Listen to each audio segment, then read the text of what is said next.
namoaka andiana mpianatra pikabary antsoina hoe mampita ny fikambanana apinga ka ny isa 2 no navoaka nandritra ny lanonana izay nototosaina tetsy amin'ny falidahan-tanimena Omaly.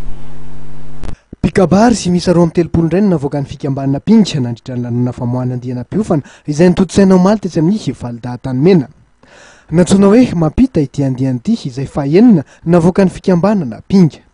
Nanaraka fampiofanana nandritra ny 7 volana reto mpiofana pikabary reto noho izao nitolorana mari-pakasitrahana Omaly zao. Izy ity moa toy ny fampianarana rehetra ihany tsy maintsy misy ny atao hoe dingana voalohany zany zao no vitan'izy ireo fa tsy maintsy misy ihany koa ny fanamafisana ny fandalinana izay tsy maintsy arahan'ny tsirairay ny fiatrehany eny anivon'ny fiarahamonina dia ny kabary dia fitezana entina anatsarana ary izany pikabary zany laha teo ihany koa dia fitaratra eo anivon'ny fiarahamonina raha misy ny lesoka dia pikabary afaka mandamina mandrafina n'izany resaka mety hoe disadisa mety miseho eny anivon'ny fiarahamonina. Pikabary ihany koa dia mpitondra hafatra na inona hafatra tianao ampitondraina zany hoe pikabary zany dia manatanteraka ary mahavita manatotosana zany na akasoavana io na akaratsina.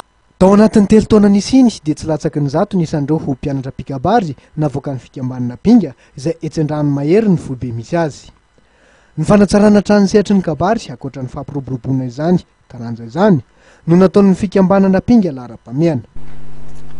Tapitra treto indray ny fotoanantsika tompoko lahy sy tompoko vavy tamin'ity ariva ity. Isaorana anao naharaka hatramin'ny farany vaovao antsika. Ny tena kosa dia mametraka ny veloma mandrapitafa ho antsika rehetra any an-tokantrano.